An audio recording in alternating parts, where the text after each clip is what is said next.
Good morning, Facebook family and YouTube subscribers. Today is the 10th, I believe, Monday, February 10th, 2014.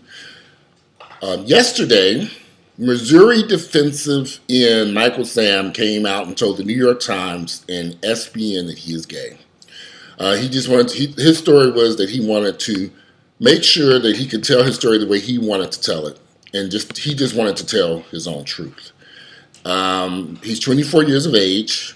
He's played for Missouri. He's one of the top NFL draft picks, in which I think the draft is in about a few more months from now.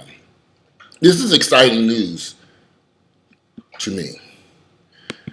This is exciting news for all African American gay men and really all African Americans. But I'm on Facebook and I'm on YouTube and I'm reading the comments. I'm reading these negative comments. Why should he come out? Why should he discuss his sexuality? Why should he? He's going to have a rough time playing football. They're not going to let him play football. They're not going to let. I'm seeing all this negative stuff about this man's decision to live in truth instead of lying and denying and hiding who he is. And see, this is the problem I have with black gay men. Too many of us lie and hide instead of living in the truth. This man decided, I'm not going to lie and hide my sexuality. This is who I am. Deal with it. Some people are worried that he may have a difficult time playing football. In fact, one of the guys wrote, he works for FedEx, and he said, you all should hear what they say about gay people up here at my job. They say all kinds of disgusting things about gay people. And this is what a black gay man wrote on my Facebook page discussing him going to work at FedEx and then him standing there listening to other people discuss gay folks. And it got me to thinking about my father.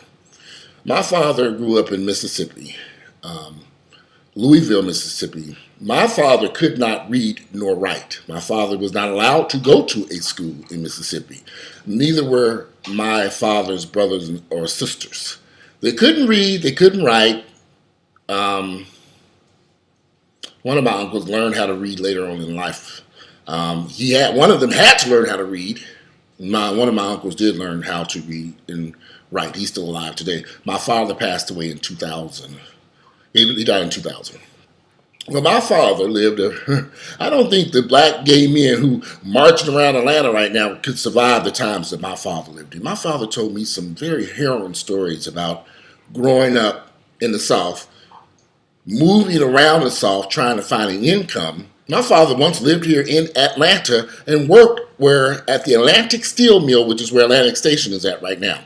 And my father worked for U.S. Steel Mills for years. My father, my uncles, my cousins, they all worked at the U.S. Steel Mills. Do y'all think them white folks were glad to see these black men from down south come north to Indiana to work for the U.S. Steel Mill? When they integrated those steel mills, they didn't want those black folks there. My father said they talked about black folks like a dog at those jobs where he worked at U.S. Steel. They tried to make their lives hell, make their lives difficult, but that didn't stop my father from going to work every day. That didn't stop my father from participating in the workforce because white people didn't like him because he was black. He was born that way.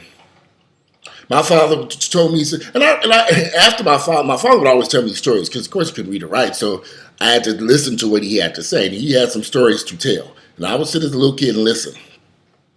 But as I got older, I read the stories about African Americans going to work in Detroit at Ford, and the difficulties that they faced walking into these factories to go to work to earn an income to provide for their families, and the difficulties.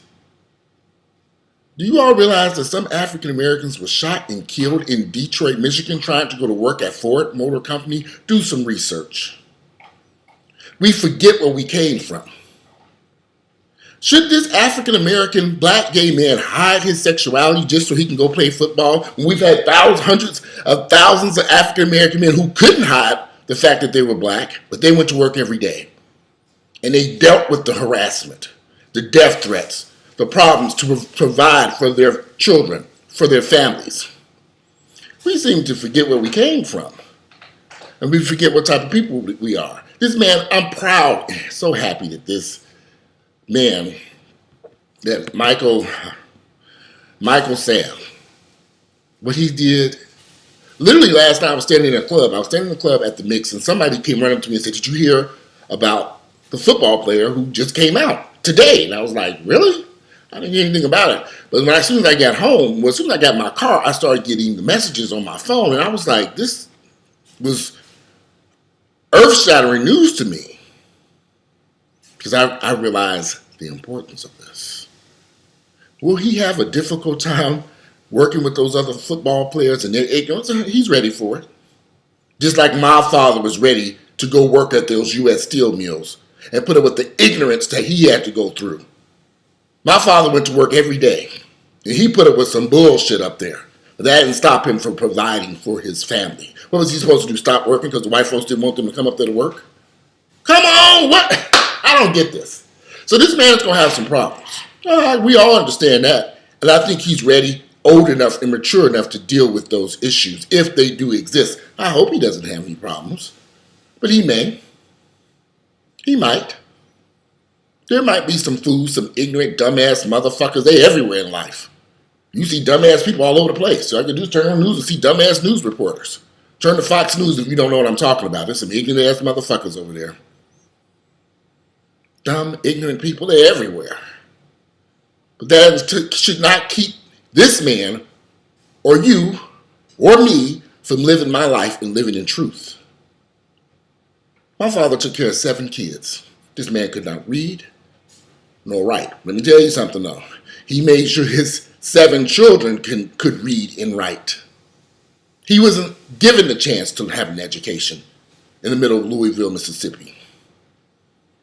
They wouldn't allow those kids to go to schools, those African-American black children, them niggas. They didn't have no schools for them. They had to work in the fields at a very early age. Sometimes we forget where we came from. And we forget the battles that we had to go through. It pissed me off seeing some people say that this man should not have announced his sexuality because he's setting himself up for failure, that he's going to have a difficult road. That's part of really life as an African American. Things are not going to be easy for any of us. I can honestly say I have not had an issue in my entire life being a black, gay, out man. I've been out pretty much most of my life. And I don't think this man is going to have the issues that people think he might have. I think a lot of times African Americans have problems here. We allow certain things to get in our minds, and we think that that's going to have an effect. This man that works at FedEx, going to work, and they're talking about gay folks. Stand up for yourself. Say something. Let them know I'm a black, proud gay man. You're not going to disrespect me. I wish I was there. I wish I was working a job and them motherfuckers was talking about some gay folks. I'd put them motherfuckers in their damn place. I would not play. That's how I am. I'm a real fucking man. I don't have time to stand around here. Oh, they talking about gay folks. I better not say nothing. I would beat their fucking asses all over FedEx. And then by the time the police got there, there'd be 10 people laid out on that fucking floor. And I've been and took all their motherfucking asses out. See, I don't play like that. You're not going to disrespect me. That's how I feel. You're not going to disrespect Walter. That ain't going to happen. My father instilled in me pride. He knew I was a gay kid, and he made sure that I went and stood up for who I am. That's another video. I'm getting off subject. This just angers me so much. But I'm very proud that this man has come out. It made my night last night. I almost moved me to tears. And I was so happy I even went to Crystal's and had some hamburgers to celebrate. I did. I was so happy that this man is taking his chance. He's taking a major chance. But it might not be as bad as we think it is. He might have a successful NFL career. We all know there's 1,001 black, gay, and white men playing football every day and basketball. They just hide. And it's time for them. It's time to stop living in fear. Even if it means standing up and fighting for who you are. Stand up and fight.